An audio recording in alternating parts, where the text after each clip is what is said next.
Water, when unmanipulated, is to find its level, so whether you look at a cup of water, a bathtub, a swimming pool, a lake, or the ocean, it's flat. Of course, natural motion is not considered and doesn't equal a curve. We have 0 authentic pictures of the Earth and they're all composites, and NASA even admits that they Photoshop Earth images. It is Photoshopped, but it's has to be. On numerous occasions, NASA admits that we can't go beyond low Earth orbit, which is between 99 miles and 1,200 miles away. The interesting thing is that the moon is said to be 238,000 miles away, which is a difference of 236,800 miles. No matter if you're on the ground, on top of a building, a mountain, a hot air balloon, an airplane, or looking at high-altitude amateur balloon footage, the horizon never fails to rise right to your eyes. Whether you are looking at Toronto's skyline from Niagara on the lake, 31 miles away, Chicago's skyline from Union Pier, 43 miles away, or even Oahu from Kauai, which is up to 108 miles away from center to center, or 73 miles away from the closest points. You will not see any curvature where it's supposed to be. According to the Pythagorean theorem, which states that the curvature of the Earth is 8 inches per mile squared, Oahu should not be visible whatsoever, but you can see the whole thing. In 1887, Albert Michelson and Edward Morley conducted what's known as the Michelson-Morley experiment.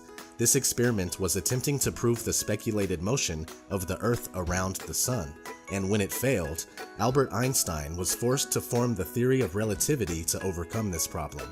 In fact, anytime mainstream science is faced with undesirable results, they create a workaround, which isn't real science at all.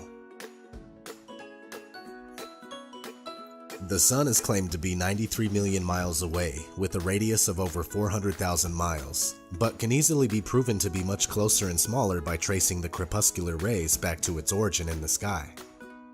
If the Sun were indeed 93 million miles away, it would simply be impossible to have angled sun rays, as they should all consistently come in straight. According to the globular theory, a lunar eclipse occurs when the Sun, Earth, and Moon are in a direct line, but it is on record that since about the 15th century, over 50 eclipses have occurred while both the Sun and Moon are visible above the horizon. F.H. Cook, The Terrestrial Plane. It's a common misconception that the shadow of the Earth causes moon phases. Even the pastors and priests of the science religion readily admit this fact. The interesting thing about moon phases is that they are always the exact same 8 phases repeated. But if we were circling around the Sun, these 8 phases would inevitably be reversed from the summer to winter seasons. I completely understand that the idea of a flattened stationary Earth seems ridiculous in many ways, but that's only because we are taught the false globe model from the very first time that we enter a school classroom. Not to mention the first time we are introduced to the concept of a flat Earth, it's depicted as a highly laughable world where ships, boats, and water would run off of the edge. So I do get it, but it's all part of the deception. I've spent 30 years of my life believing that we were on a spinning globe.